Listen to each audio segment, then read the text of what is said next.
and say good afternoon and welcome to another session. This is session 20 of Talking Aspergers with Andrew, and it's great to see you here today.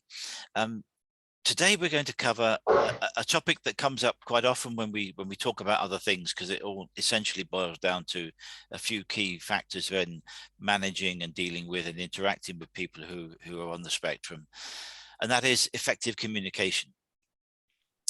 I think it's absolutely essential, absolutely essential. It's fundamental to having a great relationship with someone who has Asperger's syndrome, that you have effective communication. And the way that, as I was just saying to Tracy before the call this evening, today rather, um, it's all about order and knowing what's going to happen.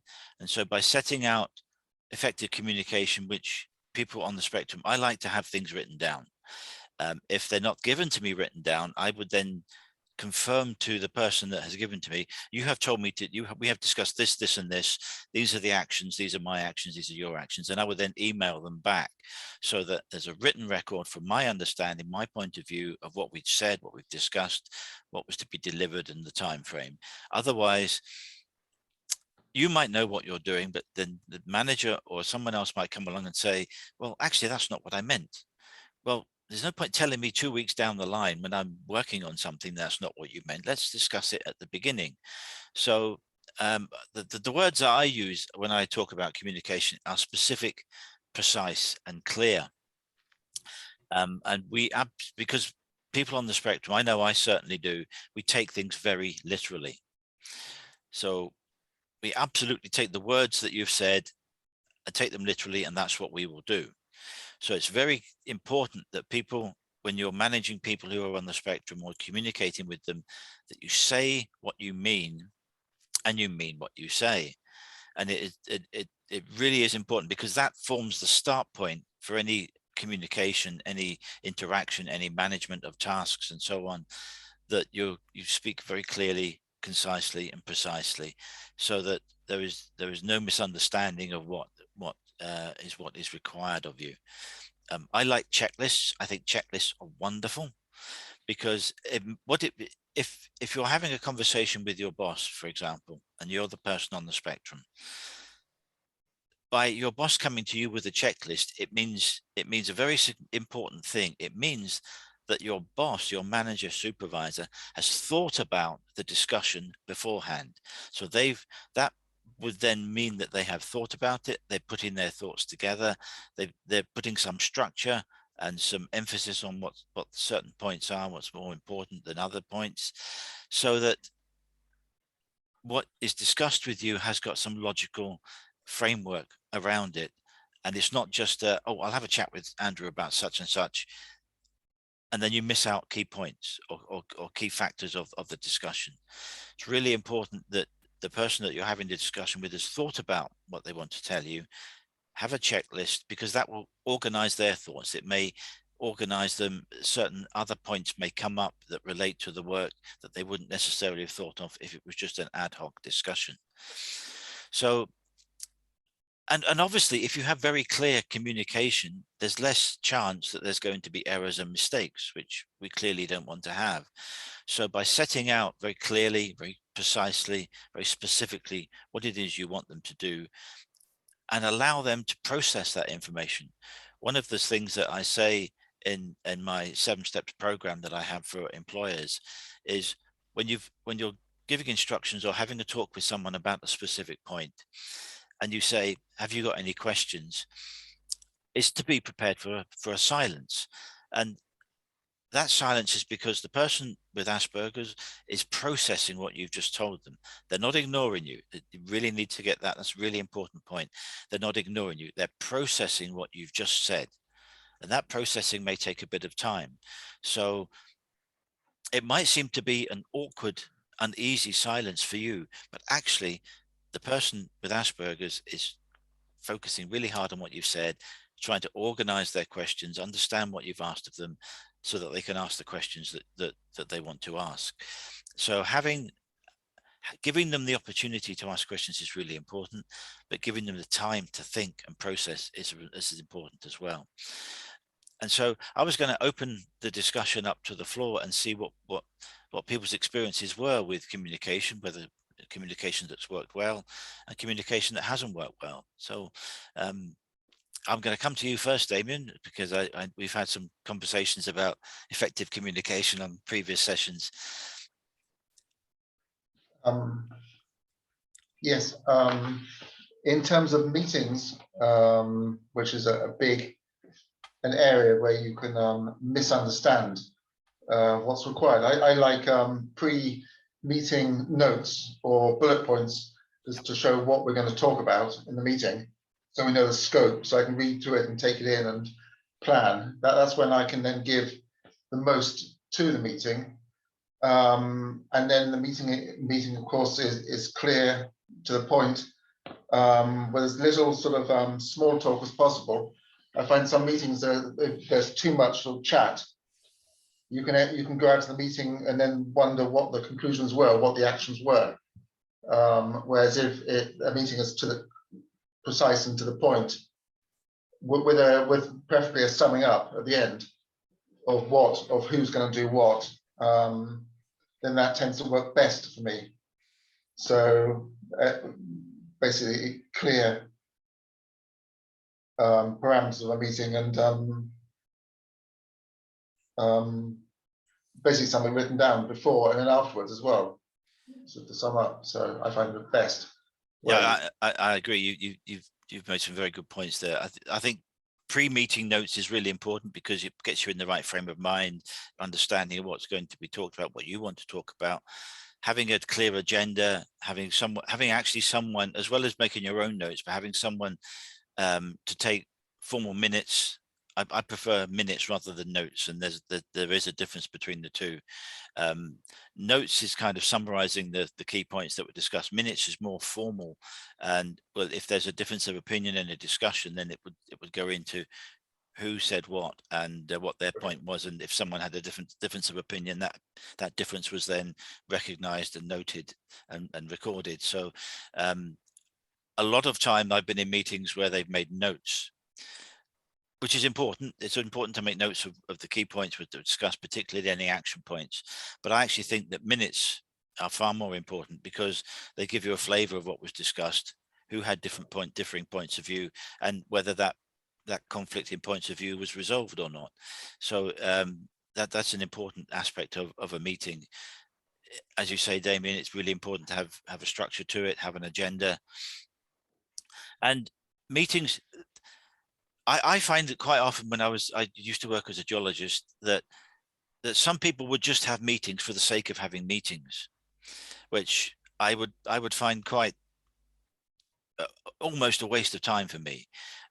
A meeting should be a gathering of people where you move something forward, where you have a discussion about the week's progress, the month's progress, or a design item, or something technical, and you move it forward so that at the end of the meeting, you are further forward with a plan of action than you were before the start of the meeting.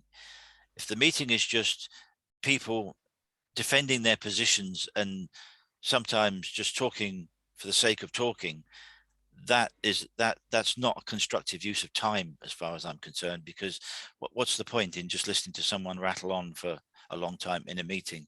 You should be able to get to a point quite quickly, and so that if there is an issue that needs to be resolved and discussed amongst the group at the meeting, that you deal with that there, rather than someone almost using it as a forum to lecture you, which is a different thing. You know, if they want to lecture and teach, then set up a seminar, set up a group session where you're presenting to them rather than having a meeting. I think some people get too carried away with their own importance with meetings.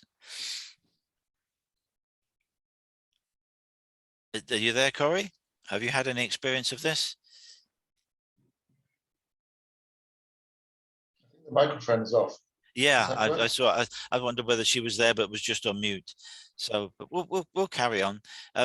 One of the other ways of dealing with meetings is to have something called a SMART technique, which I'm sure you may have come across, Damien. And I need to read it to make sure I get it right. It's specific, measurable, achievable, realistic, and time-based. I tend to shorten that down to my 2 or 3 things, which is specific, precise, and clear. But it's quite well known in business that you have these smart objectives for dealing with the issues that that focuses people's mind on specific. It needs to be specific. That's one of my key areas, rather than vague. Absolutely nail down what it is you want to talk about and what the issue is. Measurable. How are you going to measure it? Is it going to be measured in terms of we need to complete something in 3 weeks time, or it's got to achieve these certain technical or managerial or other objectives? You need to identify what you're measuring it against and how you're going to do that. Is it achievable? Are you actually asking the person or the team to do something that they can do in 2 weeks or 3 weeks, or are you asking them to try and squeeze 4 or 5 weeks work into 2 or 3 weeks time, which is not achievable? So it needs to be an achievable item, achievable outcomes. They need, which follows on to realistic. Actually, it needs to be sensible, practical, pragmatic, and time based is one of the key factors as well. You need to know whether you've got to finish it by today, by the end of the week, by next week, or whether it's a longer term goal that evolves and runs on over a month or two. So that's a smart technique which a lot of companies use in business to control what is going on and direct what is going on in the correct way, rather than, as I said earlier, people talking for the sake of talking without actually making any sense or making any progress or moving something forward.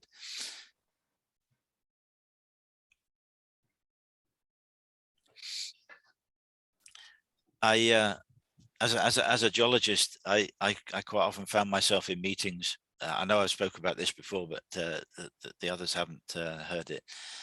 Is I could be sitting in a meeting. I have Asperger's syndrome, although I didn't know at the time when I was a geologist.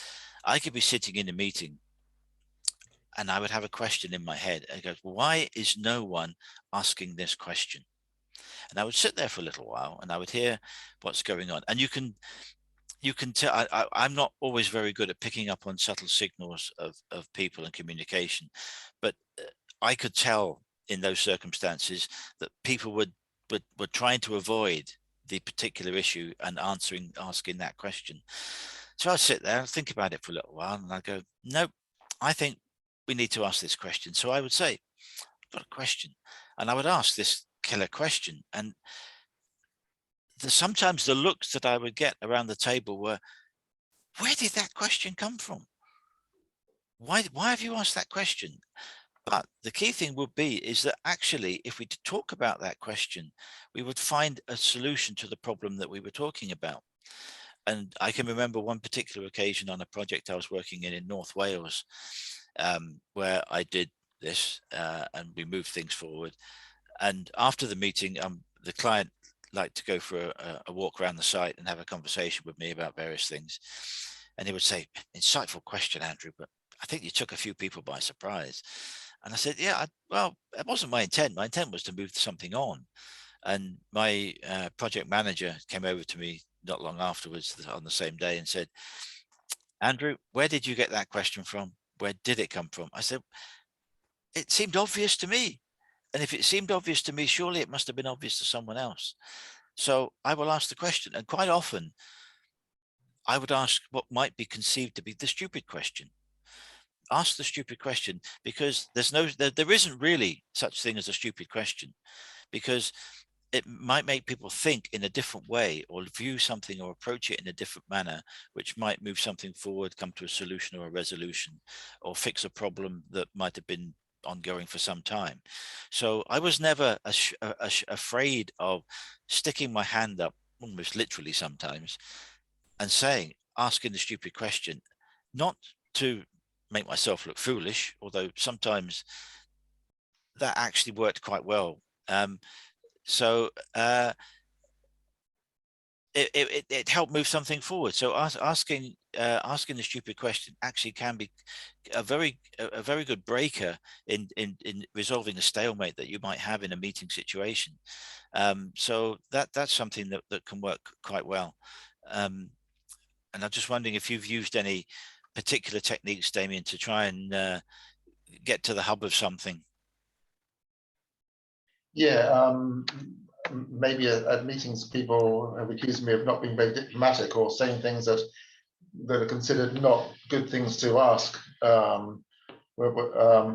Concerns that I might have that might be sort of pushed under the carpet, or that people want to ignore about something that I might consider obvious, but other people might consider to be either inappropriate or something you don't ask.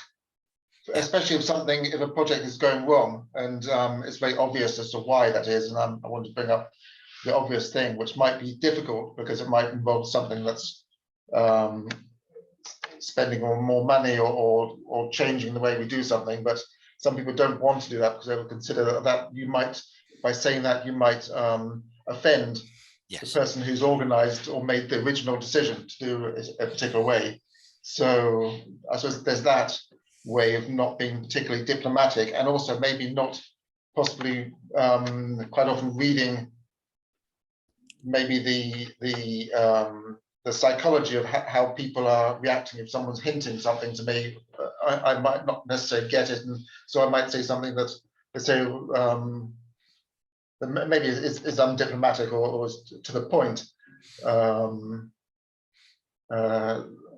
Maybe that's for meetings, but I do like some meetings are really good, especially when dealing with someone who is very much to the point and avoids all sort of small talk. Some of them, those sort of meetings can be really good. Other meetings can be very difficult, especially when there's a high percentage of small talk. I fail sometimes to get out what exactly the whether we've actually achieved anything. In fact, sometimes once I remember going out to a meeting and saying to someone, "What did we achieve there?" Yes. And their reaction was, "Well, we weren't there to achieve anything." What's the point of being there? So yeah, I understand what you mean by that. Not diplomatic. I found myself quite often not being particularly diplomatic, or have been told by others that I'm not particularly diplomatic. And one other words that my boss actually called me into the conference room one day and said, "Have a sit down. I'm gonna have a chat." That was never a good sign when your boss calls you into the conference room and shuts the door behind you. And he said, "Some of the senior staff have noticed that have said to me that you are not particularly good at compromising." And I sat there for a minute and I thought, And I said, "That depends what you mean by compromise. A compromise to me is looking at 2 or 3 or 4 solutions. Each will achieve the technical objectives. They will each be done within an acceptable budget and each take a certain amount of time, which is acceptable to the client. There may be slight variations in quality. So one might be slightly higher quality and maybe cost slightly more. One might be a quicker fix, which can be done cheaper or faster. But overall, they will still meet the objectives that the client has set out for us. And we can warrant that, we can verify it, we can put our name to it, and if need be, put our our insurance will cover us for that. So yes, I can compromise, and you know which one of those I will go for. I will go for the best solution. It might take us slightly longer, might cost slightly higher fees, but you know that I will deliver a good quality job at the end of it. What I won't do is in compromising. So what I won't do is let you do something that won't meet the objectives. In other words, it won't meet the technical objectives, or it won't allow us to finish and do the job properly. That's not compromising. That's making a bad decision. And I won't let us make the bad decision. And he just looked at me and thought, "You've got an answer. You've got an answer for everything." I said, "Well, I wouldn't say quite that, but I can formulate an argument and I can compromise, but compromising means that you don't make the bad decision." And he looked and he said, "Yeah, well, we're gonna have to try and do a little bit better with working with some of the other departments, because they think you don't compromise very well." And I said, "Well, let's talk about it. If there's something that they want to talk about, let's get around a table. If it's about a particular project, let's get a drawing out. Let's talk about it." That's one of the great things that I used to do in construction, is have the drawing on the table. Have the drawings on the table so that you could pinpoint, you could point to what you're talking about, and it focuses people's attention on what you're doing. And so drawings were a very valuable way of presenting your argument. And particularly, I would mark up a drawing. I would get a blank copy of one of the drawings and I would mark it up in preparation for the meeting. So I would have the progress that had been done, that we'd worked in these areas. This is what had been done, highlight any areas of concern, and I would present that at the meeting so that people could see at a glance. People in construction are very visual. They could see at a glance where we were with a certain situation, and we at least knew the framework of what we were talking about. But yeah, the you don't compromise very well was an interesting discussion I had that I'm not sure my boss got out of it what he was hoping to get out of it. I think he was hoping for that I would toe the line a little better to some of the things that others were asking for, which I'm quite happy to do if it still met the objectives and we were happy to warrant it and validate it, which is some of the things that people didn't necessarily completely understand. That if we're going to put our name to this, issue this, on letterheaded paper and with a report that went with it, we're putting our insurance on the line, we're putting our reputation on the line. So let's be clear that it meets the objectives, and we're happy to stand by what we've said in that report. And that's where I would dig my heels in if I felt it was needed to.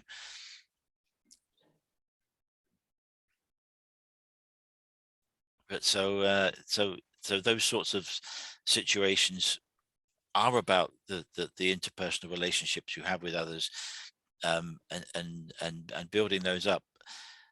It was quite funny because as I got more experience as a geologist, I became more confident in what I was talking about, and that actually was reflected in how others treated me. When I was starting out, I didn't really know very much at all about anything. So I was very much a sponge, learning what I could from the senior staff. But once I got some more experience, I obviously had my own ideas about things we're doing, my own opinions, and people would listen to those. I remember one particular occasion where something hadn't gone particularly well on site. And so we had to do some weekend work, fully supervised. There was someone from everyone. There was someone from the client, the main contractor, subcontractor, us, the designers. So there was this team of people standing at the job site where this piece of work was being redone. And if anyone walked off the platform where we were, they stopped. Everyone had to be there and had to see what was going on. And so I got volunteered to supervise this for the weekend, which I got paid for. And I, on Monday morning, I wrote a short memo. Well, it turned out to be about a 7-page memo to the project manager, detailing exactly what had happened. I went through my notebook and literally did a blow-by-blow account of exactly what happened. Wrote the memo, discussed it with my boss. He said, yeah, fine, happy with that. Send the memo to the project manager in a different department downstairs. And then it goes into the admin system. It gets copied with the people that need to be copied in on it, and then distributed. And so it could take an hour or two before the person that you'd written the memo to would get it in his in tray.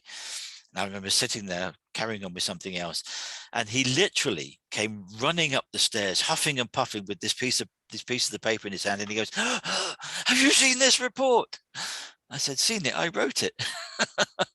and he was like, oh, well, what does it all mean? What does this mean? Are we okay with it? And we had to have a conversation because he'd read the report and got himself so wound up by what had happened over the 2 days that he didn't actually take the time to process what it had said. And he got very he got very agitated about it. We had to sit him down for half an hour and just talk him through it. So it was a good reminder that that written communication can be taken in a different way from what it was intended. But the look on his face when he came up the stairs was a picture. Have you read this report? Yeah, I read it. I wrote it, and it was quite fascinating. So the dynamics of teams and how you communicate with each other is really important. And sorry, Corey was just mentioning something. Oh, thanks, Corey. So we'll hopefully catch you another time. So yeah, communication is really important, that you set out what you're going to do. You do it in a clear way. I like checklists. I'm a big fan for checklists because, again, it means that you've put some thought into what you're doing, what you want the other person or the other team members of the team to do, and you go through things one by one. And then I always give the checklist to the team so that they know what all the points that they're to be discussing are, and how to achieve them. So I'm very much one for writing things down and having checklists. And if my boss won't write it down, if it's just something that you've almost sort of crossed paths in the corridor or in the drawing office, and they've said, "Oh, I want you to do this. Make sure you do this." I would just send them a memo or an email saying, "Yep, just conversation earlier today. You confirm you've asked me to do this, and you want me to do it by X, Y, and Z." And most often than not, I wouldn't get a reply to that email, but I had a record. He had a record, so that in 2 months' time, when someone says, Why did we do this? That was different from what we planned." I said, "Boss spoke to me in the drawing office. There was my memo. He didn't correct me or say, no, I haven't picked up and understood what he's wanted. So that was what I went ahead and did and completed, so that a third party who wouldn't be party to all the ins and outs and the nuances of what was going on, there was a written record of what was said, what was to be done, and that was it. And the number of times I would have people who would not give written confirmation of instructions was quite bizarre. And it concerned me, because it made me wonder what their motive was behind that. And whether there was some, well, whether they were trying to I won't say dishonest, that's not quite the right word, but deceiving in some way for some other purpose that would only come to light, further down the line in 2 or 3 months' time. So that would worry me sometimes, that people would talk to you about something, which is fine. Those things happen. It happens all the time, but they then wouldn't confirm in writing, even if you asked them. So that was where I was always either write a memo or send an email, because when I first started work as a geologist, we didn't have computers, which, when I look back at it, I think it's quite startling that we didn't have computers. We had to do everything by hand, everything longhand, including writing reports. You would write reports on line paper, send it to the typing pool, and then you would have to go backwards and forwards, because of sometimes the technical words, they wouldn't get the technical words right, and we'd have iterations and spelling checks and things like that. And that would be quite fun. But yeah, it's really important to set out what exactly it is that you want to do, so that everyone knows. The last thing that anyone wants to do, well, with the exception of those who deliberately want to fail because there's an issue, if we put those people to side for the minute, most people want to do a good job, and they want to feel valued when they've done it. They want to feel valued doing it, and they want to feel that their contribution has meant something to what is being delivered to the client, or whoever the engineer was who's in charge of the work. So it's really important to feel valued, and communication is a key part of that. Even if the boss just says, had a meeting with the client last week about the report, he was really happy with it, thanks very much. Doesn't need to be anything more than that, particularly if it is, then that's great. But to feel as though you've made a contribution that is worth, that others have valued you, it's important to be told that. And I think sometimes that that doesn't happen as much as it can. So thank you, Tracy. Hopefully we'll catch up with you another time, but the recordings of all the sessions are on my YouTube channel, so you can find them on there if you want to watch a previous episode or this episode to catch up on. So I was wondering whether you had any other experiences of effective communication, or lack of effective communication. I think that, well, I agree with what you say about confirming a plan. And sometimes I will send a plan knowing that I probably won't get a reply. And I think that some people don't like to commit themselves to writing. Yeah. To say that's okay. But for me, that's not necessary. That's not necessary to have a confirmation from them. But if I've sent them an email with a plan on, then I would regard that as I have logged that plan, and so I'll continue with that plan. I've had occasions when people have come back to me saying, suggesting that what I'm doing is not what they originally meant.